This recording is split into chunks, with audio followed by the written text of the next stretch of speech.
Arrange marriage भाग 4. ब्रेकच्या आवाजाने घाबरून कांचन जोरात किंचाळून राजला घट्ट बिलगली. त्यानेही घाबरून तिला एकदम घट्ट जवळ घेतले व क्षणात तो पुढे पाहीपर्यंत ड्रायव्हरने कसाबसा तोल सांभाळत गाडीला सुरक्षितपणे बाजूला नेले. हे सगळं इतकं जलद व काही क्षणात घडलं की कुणालाच काहीच सुचत नव्हतं. ड्रायव्हर देखील तितकाच घाबरलेला असल्यामुळे त्याने गाडी सावकाश बाजूला थांबविली व बाहेर उतरून मोठा श्वास घेतला. राजने त्याला आवाज देऊन पाण्याची बॉटल दिली. कांचन अजूनही त्या धक्क्यातून बाहेर आली नव्हती. कांचन, डोळे उघडून बघ, आपण सुरक्षित आहोत, आपल्याला काहीही झाले नाहीये, राजने कांचनच्या गालावर हलक्या हाताने थोपटत म्हणले. कांचनने हळूच डोळे उघडले तर गाडी रस्त्याच्या बाजूला उभी होती. राजने तिचा हात सोडला व तो गाडीखाली उतरला. त्याने तिला पण उतरण्यासाठी हात पुढे केला. इच्छा नसतानाही कांचन गाडीबाहेर आली व क्षणभर स्वतःच्या पायांवर उभे राहिल्यावर तिला जरा बरे वाटले. राजने कांचनला पाणी दिले. तिच्या चेहऱ्यावरून तिच्या मनातली खळबळ दिसून येत होती, पण सत्य स्वीकारून ती उभी आहे हे त्याच्यासाठी कमी नव्हते. कांचनकडे पाहून तो काहीही बोलला नाही. या क्षणी तिला कुठल्याही सल्ल्यापेक्षा शांतता देणे गरजेचे आहे असे त्याला वाटले. काही वेळ ती शांतपणे फक्त पुढच्या रस्त्याकडे पाहत होती. ड्रायव्हर आत जाऊन बसलेला पाहून राजने तिला हळूच विचारले, निघूयात का? तिने हो म्हणत मान हलवली व ती गाडीत जाऊन बसली. हॉटेल थोड्याच अंतरावर असल्यामुळे अर्धा तासात दोघेही हाऊस बोटवर पोहोचले. गाडीतून उतरून रूममध्ये जाण्यापूर्वी राजने 2 कॉफी ऑर्डर केल्या व तो रूममध्ये आला. कांचन फ्रेश होऊन आली तसा राजने तिला आवाज दिला. कांचन, चल कॉफी घेऊयात. तिला कॉफीच्या नावानेही बरं वाटलं. या क्षणी कॉफीची नितांत गरज आहे हे तिला जाणवलं. मस्तपैकी कॉफीचा गरम घोट घेतल्यावर तिने राजकडे बघितले. हातातल्या कपाला ओठांजवळ घेऊन तो हळूच फुंकर मारत समोर पाहत होता. सूर्यास्ताची वेळ होती, पण सूर्य आपले अस्तित्व लपवण्याचा प्रयत्न करत होता. ढगांच्या आडून येणाऱ्या केसरी रंगाच्या विविध छटांनी आकाश खूपच सुरेख दिसत होतं. हळूहळू ढग दूर होत गेलं व मावळतीचा सूर्य हळूहळू लुप्त होत जाताना दिसत होता. हे सगळं पाहताना दोघेही मंत्रमुग्ध होऊन ते गेले होते. आज दोघांनाही शब्दाची गरज भासत नव्हती.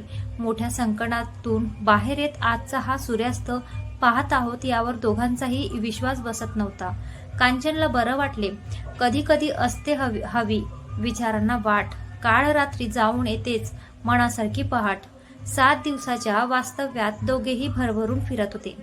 केरळचे निसर्ग सौंदर्य मनात साठवताना दिवस पटापट जात होते. आज तशाच नागमोडी रस्त्याने घाटातून जाऊन एक निसर्गरम्य ठिकाण बघायला जायचा प्लॅन होता. राजला कळत नव्हते की नेमकं जावं की नाही, कांचनला त्रास होईल का. पण एकदा त्याला असेही वाटत होते की असे टाळले तर कांचन एकटी जगण्यासाठी सक्षम कशी होत जाणार. पुढचे आयुष्य हे तिला एकटीनेच काढायचे आहे हा तिचा मानस आहे, तर तिला अशा संकटांना सामोरे जावेच लागेल. या विचाराने राजने ठरवलेल्या ठिकाणी जायचं रद्द केलं नाही. दोघेही मस्त तयार होऊन निघाले. तेव्हा राज कसल्या तरी विचारात आहे असे कांचनला वाटत होते. तिने राजला तसे विचारल्यावर त्याने हसून काही नाही म्हणले. कांचनला जरा बरं वाटले. गाडी घाटापर्यंत आल्यावर नागमोडी वळण येऊ लागले. हे पाहून राजने कांचनला त्याच्या ऑफिसमधला एक प्रसंग सांगायला सुरुवात केली. कांचन ही मन लावून ते ऐकत होती. बोलता बोलता कांचनला रस्त्यावरचा वळणांची जाणीव झाली नाही. तिथे पोचल्यावर त्याने हुश केले. तो कांचनला म्हणाला, कांचन, तुला काही फरक जाणवतोय का? एक मोठा नागमोडी वळणांचा रस्ता पार करून आपण इथे आलो आहोत. तुला भीती वाटली नाही? तिलाही खूप नवल वाटले. ती पटकन म्हणाली, अहो खरंच की, पण तुम्ही सोबत होतात ना म्हणून जाणवले नाही. कांचनने बोलणे ऐकून तो मनात म्हणाला, पण कांचन, मी थोडीच आयुष्यभर तुझ्यासोबत राहणार आहे. पण त्याने काहीही न बोलता फक्त स्माइल दिली. आज निघायचे आपल्याला. कळलं नाही ना कसे गेले 7 दिवस. बॅग पॅक करताना राज बडबडत होता. कांचनचे मात्र त्याच्या बोलण्याकडे लक्षच नव्हते. राजच्या ते लक्षात आले. तो पुन्हा म्हणाला, कांचन, तुझ्याशी बोलतोय मी. लक्ष कुठे आहे तुझं? हे ऐकून कांचनच्या डोळ्यातून आसवांचा धारा वाहू लागल्या. राजने हळूच तिच्या जवळ येऊन विचारले, अरे काय झालं अचानक? काही चुकलं का माझं? तिने पटकन त्याच्या तोंडावर हात ठेवत म्हणलं, तुमचं नाही हो, चुकलं तर माझंच आहे राज. तुम्ही इतक्या सहजतेने हे सगळं स्वीकारलत आणि मी मी तुम्हाला काहीही देऊ शकले नाही. हनीमूनच्या वेळेसचे सोबतीचे क्षण हे प्रत्येक विवाहित जोडप्यांच्या आयुष्यात आठवणीत राहणारे असतात, पण तुम्हाला मी एकही आठवणीत राहील असा क्षण दिला नाहीये, याचे वाईट वाटते आहे. सॉरी राज. राज तिला पटकन म्हणाला. कांचन, मनाविरुद्ध का होईना, पण तू या लग्नास तयार झालीस व माझी लाज राखलीस, हे काय कमी आहे का? आज तू तयार झाली नसतीस तर काय झालं असतं माझं? तुझी इतकी छान साथ मिळाली हे माझ्यासाठी खूप महत्वाचं आहे. आता जोपर्यंत आपण सोबत आहोत असे कधीच म्हणायचे नाहीस, कळलं का? आणि हो, हे अश्रू असे वाया घालवायचे नाहीत हा. मौल्यवान आहेत ते माझ्यासाठी. कांचन, आपण आपल्या मैत्रिणीच्या नात्यातल्या खूप साऱ्या गोड आठवणी सोबत घेऊन जातोय. कांचनने पटकन त्याचा हात हातात घेतला व त्यावर ओठ टेकवले. खरं तर राजला तिला जवळ घ्यायचं खूप मोह होता, पण त्याने ते टाळले. त्याने तिच्या डोक्यावर टपली देत म्हणलं, चला मॅडम, आवरावं लागेल आपल्याला, नाही तर पुढचे तिकीट मिळेपर्यंत इथेच राहावं लागेल. त्याच्या या बोलण्यावर स्माईल देत तिने हो म्हणले व हसत ती पॅकिंगला लागली. परतीचा प्रवास हा विमानाचा असल्यामुळे 3 तासात दोघे घरी आले. येताना विमानात कांचनच्या चेहऱ्यावर समाधान दिसत होते. ते पाहून राजला बरं वाटत होतं, पण त्याला आता वेगळीच भीती वाटू लागली होती की आपण तिच्यात गुंतलेत गेलो तर तिला सोडणे खूप अवघड होईल. म्हणून शक्यतो तो या सगळ्या विचारांपासून जरा दूर राहण्याचा प्रयत्न करत होता. घरी आल्यावर दारातच आशाताईंनी दोघांवरून तुकडा ओवाळून टाकला व त्यांना आत घेतले. राजला खूप आश्चर्य वाटले. आपली आई असे काही मानणारी नाहीये हे त्याला माहित होतं. त्याने आईला मिठी मारत हसून विचारले, आई, तू कधीपासून या गोष्टींवर विश्वास ठेवायला लागली आहेस ग? आशाताई हसून इतकंच म्हणाल्या, जेव्हापासून मी इतक्या सुंदर मुलीची सासू झाले, असं म्हणत त्यांची कांचनला जवळ घेऊन तिच्या कपाडावर ओठ टेकवले. कांचनला एकदम लाजल्यासारखं झालं. तिने त्यांच्या कुशीत चेहरा लपवला. राज बघतच राहिला, पण तो लगेच म्हणाला, म्हणजे आता आमचा भाव कमी झाला म्हणायचा? ह्यावर सगळेच जोरदार हसले. जेवणाची ताट घेताना आशाताईंनी कांचनला ट्रिप कशी झाली हे विचारल्यावर ती भरभरून बोलत होती. केरळचे रस्ते, तिथले सौंदर्य, निसर्ग, बॅकवॉर्ड्स, सगळं काही किती सुंदर आहे हे सांगताना तिच्या चेहऱ्यावरचा आनंद बघण्यासारखाच होता. हॉलमध्ये बसून तो तिच्याकडे बघतोय हे पाहून त्याच्या भाऊजींनी पाठीवर जोरात थाप मारून विचारले, काय मग राज, कांचन तर खूप खुश दिसत आहे तिथले नैसर्ग सौंदर्य पाहून, पण तुला नेमके कुठले सौंदर्य सगळ्यात जास्त आवडले हे तर कळू दे हिरो. हे बोलताना भाऊजी हसून त्याच्या उत्तराची वाट पाहत होते. राजने केसांवरून हात फिरवत फक्त स्माईल दिली. तसे ते जोरदार हसत म्हणाले, चलो यार, गुड, छान वाटते तुम्हाला दोघांना असे आनंदी पाहून. असेच मस्त राहा दोघं. राजने हो म्हणत फक्त स्माईल दिली. तोपर्यंत ताईने ज्याला जेवायला म्हणून आवाज दिला. जेवण आटपून झाल्यावर मात्र न रेंगाळता राजने आशाताईंना रूममध्ये झोपायला लावले. राज तसाच वागतोय पाहून त्याचे डोळे भरून आले. राजला एकदम काळजी वाटली. आई, काय झालं ग, अचानक त्रास होतोय का? त्या लगेच म्हणाल्या, नाही रे राजा, पण लग्न झालं तरी तू अजूनही तसाच आहेस. बघून डोळे भरून आले रे. राजला खूप हसू आले. तो म्हणाला, काय हे आई, लग्न झाले म्हणजे एका दिवसात मोठा होणार आहे का? आणि मी कधीही मोठा होणारच नाहीये, हे पण लक्षात ठेव. असं म्हणत त्याने आईचा हात आपल्या गालावर ठेवला. भरलेल्या डोळ्यांनी त्यांनी हसत त्याच्या गालावरून हात फिरवला. राज रूममध्ये आला व त्याने नेलेले सामान जागी लावून बॅग रिकामी केली. तरीही कांचन अजून रूममध्ये आली नाही याचे त्याला विशेष वाटत होते. एकदा त्याला वाटले की खाली जाऊन बघून यावं का, पण मग त्यानेच ते टाळलं. खूप उतावळी झालोय असे वाटले, पण 10 मिनिटे झाली तरी ती आली नाही तेव्हा तो जाऊनच बघावं या विचारात असतानाच कांचन आत आली व तिने रूमचे दार लावून घेतले. राजने तिला लगेच विचारले, का ग, इतका वेळ लागला वरती यायला? खूप काम होतं का? मी येतच होतो खाली तुला बघायला. कांचनला एकदम हसू आले. ती म्हणाली, खूप वेळ झाला का? कळलंच नाही हो. काम कसलं खूप असणार आहे, इतकंच तर सगळ्यांनाच करावं लागतं ना. त्यात पुन्हा ताईशी बोलताना उशीर झाला असेल. तुम्ही पण ना जशी कुठे हरवलेच आहे असे वागताय. तिच्या बोलण्यावर राज नुसता हसला. त्यालाही स्वतःचे आश्चर्य वाटत होते. तो लगेच म्हणाला, आणि कांचन, थँक्यू, ट्रिप छान झाली व सगळं छान होतं सांगून वेळ निभावल्याबद्दल. कांचनने पटकन म्हणले, मी वेळ नाही निभावलीये, खरंच मनापासून जे वाटलं ते सांगितलं. राज तिच्याकडे पाहत राहिला. रात्री बराच वेळ दोघांनाही झोप येत नव्हती. पहाटे जाग आली तेव्हा कांचनच्या डायरीचे पान वाऱ्याने फडफडत होते. म्हणून त्याने पाहिले तर खूप सुंदर लिहिलेले होते. काही क्षण आठवणीचे मनात राहतील कायमचे. नक्षत्राचे देणे जणू हे लाभले सौख्य आयुष्याचे. साखर झोपेत असलेल्या कांचनचा समाधानी चेहरा तो पाहत राहिला. दुसऱ्या दिवशीपासून राजने ऑफिस जॉईन करायचे ठरवले, पण कांचनशी या विषयावर बोलणे झाले नसल्यामुळे त्याने आधी तिच्याशी बोलायचे ठरवले. त्याला वाटत होतं की आपण असे लगेच ऑफिसला जायला सुरू केले तर कांचन बोर तर होणार नाही ना. तिला अजून रुळायला हवंय ह्या घरात. तिलाही 4 दिवस तिच्या आईकडे जाऊन ये म्हणावं का? इथे आईसोबत ती कंटाळेल का? पहाटे तिची डायरी वाचताना त्याला तिचे हळवे मन खूप भावले होते. तिच्या आयुष्यात आपल्यासाठी जागा निर्माण होईल का? हळूहळू आपण तिच्यात गुंतत चाललोय हे त्यालाही कळत होतं, पण त्याचा उपयोग नाही या विचाराने तो हे नातं जमेल तसं जपत होता. केसातून हात फिरवत त्याने लांब श्वास घेतला. हे पाहून कांचनने विचारले, काय झालं, बरं वाटत नाहीये का? कांचन त्याच्या मागे कधी येऊन उभी राहिली हे त्याला कळलं नव्हतं. तो हसत म्हणाला, अरे तू कधी उठलीस? ती म्हणाली, आत्ताच. पण हे माझ्या प्रश्नाचे उत्तर नाहीये. तुम्ही विचारत आहात काही टेन्शन आहे का? त्याने हसत सांगितले, अगं काही नाही, आजपासून मी ऑफिसला जॉईन व्हावं म्हणतोय. तुला काय वाटतं? तुझी काळजी वाटते. तुला बोर होईल. तू पण 4 दिवस आईकडे जाऊन ये पाहिजे तर. तिने पटकन म्हणले, व्हा ना मग जॉईन. माझी कसली आली आहे काळजी.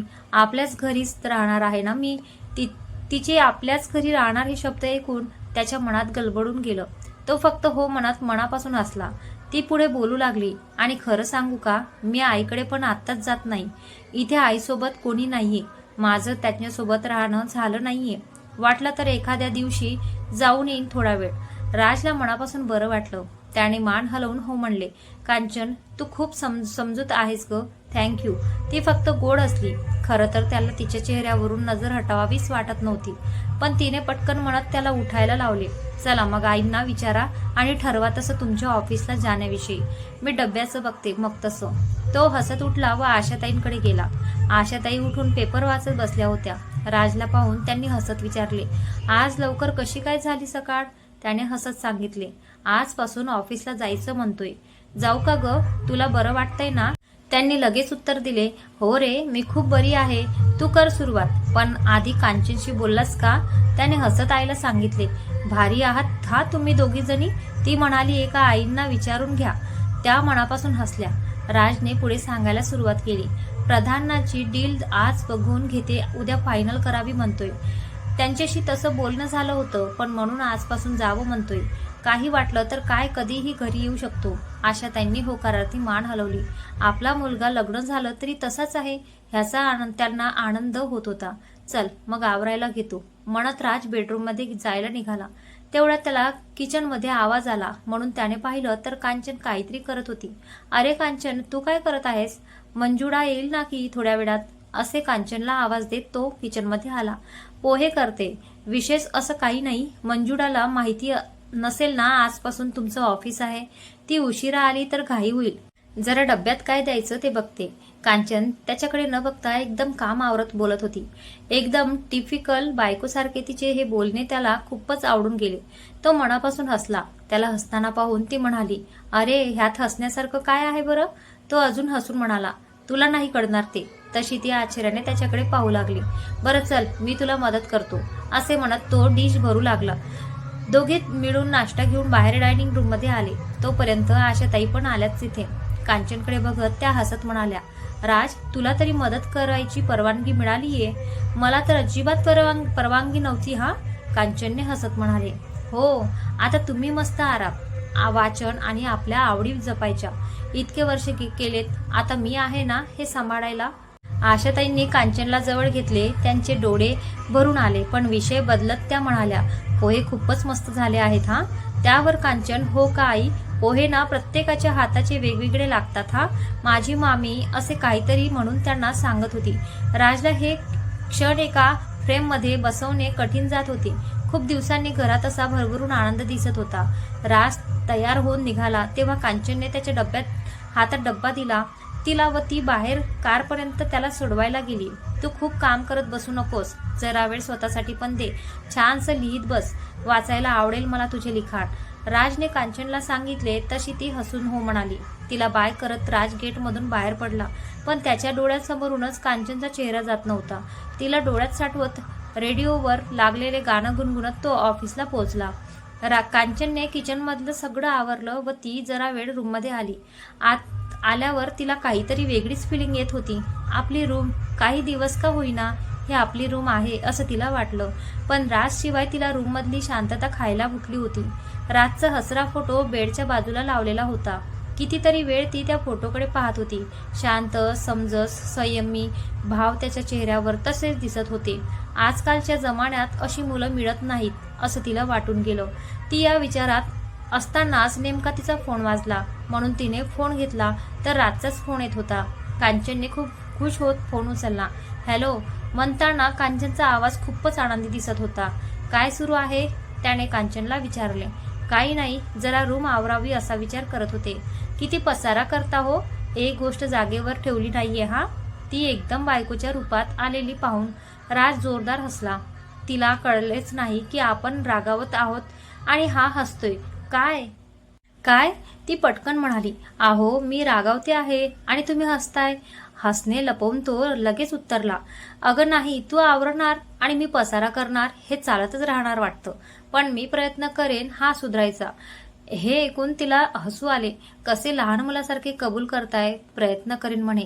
खरं तर मी रूममध्ये आले आणि तुम्ही नाही तर करमतच नाहीये, म्हणून हे असले उद्योग सुचत आहेत वाटतं. ती अगदी सहजपणे बोलून गेली. राजला तिचे बोलणे ऐकून आता लगेच घरी येऊन तिच्या समोर उभे राहावे असं वाटत होते. पण तो तिला म्हणाला आणि मग हळूहळू तू माझ्या पसाऱ्यावर कविता करायला लागशील. हे ऐकून कांचन जोरदार हसली. चला तुमचं ना काहीतरीच असतं. राज पण जोरदार हसला. लाजून बोलतानाची कांचन त्याच्या डोळ्यासमोर येत होती. त्याला वाटत होतं, का रे देवा, इतक्या गोड मुलीच्या आयुष्यात तू असे वाईट क्षण दाखवलेस. एकदा त्याने बोलताना सहज कांचनला विचारलं होतं, तुला यातून बाहेर काढण्यासाठी कोणी प्रयत्न केला नाही. तिने निराश होऊन सांगितलं होतं, अशा गोष्टी विसरायच्या असतात आणि आयुष्यात कधीच पुन्हा हा विषय काढायचा नाही. ही पप्पांची सक्त ताकीद होती. आईचं कधीच स्वतंत्र म्हणतच नव्हतं. त्यामुळे आपल्या मुलीला काही मानसिक त्रास होतोय हे तिच्या डोक्यातही आलं नसेल. हे ऐकून त्याला काय बोलावे कळलं नाही. त्याचं वयात जरा समुपदेशन केलं असतं, तिला समजून घेतलं असतं तर तिचे जीवन आज वेगळे असते हे त्याला कळत होते. आज तिला आपण फक्त मानसिक आधार दिला तर तिचे खरे हळवे प्रेमळ रूप कसे बाहेर आले आहे हे त्याला जाणवत होतं. कांचनने रूम आवरली. आशाताईंना गोळ्यात जेवण वाढून दिले. त्यांच्याशी गप्पा मारत तीही जेवली. किचन मधले जरा काही आवरून ती मंजुळाला काही काम सांगून वर आली. एवढ्या वेळात राजचे 2 फोन झाले होते. जेवलीस का? आई जेवली का? काय करते आहेस? काय काय विचारत होता. कांचनने डायरी काढून लिहायला सुरुवात केली. नव्याने पाहावे, नव्याने ओळखावे, नात्यांना विणताना मनास गुंफावे, क्षण क्षण ओवत माळ करावी, विसरून सारे जुने नव्याने सुरुवात करावी. संध्याकाळी राज ऑफिसमधून निघाला तेव्हा त्याने फोन केला. कांचन वाटच पाहत होती. दुपारी तिच्या आईशी निवांत बोलून झाल्यावर तिने बराच वेळ लिखाणही केलं होतं. पण जशी संध्याकाळ होत आली तिला का कोण जाणे अनामिक हुरहुर लागली होती. राज निघालाय म्हटल्यावर तिला एकदम उत्साह वाटला. ती पटकन तयार झाली व किचनमध्ये जाऊन काहीतरी बनवायला लागली. मंजुळा हसत आली. आहो वहिनी साहेब, काय करताय? कांचनला जरा लाजल्यासारखं झालं. ती म्हणाली, राज ऑफिसमधून निघालेत त्यामुळे काहीतरी खायला करून ठेवावं म्हणत आहे. का ग हसलीस? मंजुळा हसत म्हणाली, काही नाही हो, चालू दे तुम्हा लव बर्ड्सचे. तसे तर दादा ऑफिसमधून आल्यावर कंटाळाच करतात खायचा, पण आता तुम्ही केला आहे म्हणल्यावर काय सांगता येत नाही बघा. तिचे ऐकून कांचन लाजत म्हणाली, काहीतरीच हा तुझं. तेवढ्यात राजच्या गाडीचा आवाज ऐकून कांचन पटकन बाहेर धावली. मंजुळा गालातल्या गालात हसत होती. कांचनला धावत बाहेर आलेले पाहून राजला एकदम मस्त वाटते. वाट पाहणार कोणी आहे ही भावनाच किती सुखवणारी आहे असे त्याला वाटून गेले. तिने बॅग हातातून घेतली तसा तो हसला. तीही नुसती हसली. दोघांची फक्त नजरानजर सुरू होती. दोघांनाही या क्षणी व्यक्त व्हायला शब्दाची गरज भासत नव्हती. तेवढ्यात आशाताई बाहेर आल्या. म्हणून राजने आईला जवळ घेत कशी आहेस विचारलं. त्यांनीही छान आहे म्हणत राजच्या गालावरून हात फिरवला. काही शब्द बोलून तो ऑफिसमधून आल्यामुळे फ्रेश होऊन येतो म्हणत वरती गेला. कांचनने तोपर्यंत चहा व नाश्ता डायनिंग टेबलवर लावायला सुरुवात केली. ते बघून आशाताई म्हणल्या, अगं मला तर काहीच नकोय. चहा दिलास ना आताच? तुम्ही टेरेसवर बसून ना खा मस्त हवेत. मी जरा वेळ आराम करते. कांचनला बरं वाटलं. ती ट्रेमध्ये सगळं घेऊन वरती आली. राज जस्ट फ्रेश होऊन रूममध्ये आला होता. कांचनच्या हातात ट्रे बघून तो म्हणाला, अरे वा, काय केलं आहेस? जाम भूक लागली होती. हे ऐकून कांचनला खुदकन हसू आले. राजने मसाला पुरीचा घास खात तिला विचारले, का ग हसलीस, काय झालं? कांचन हसत सांगू लागली, काही नाही हो, आपली मंजुळा आहे ना, ती म्हणे दादा खात नाहीत नेहमी, पण तुम्ही बनवलं तर खातील सुद्धा, म्हणून हसू आलं.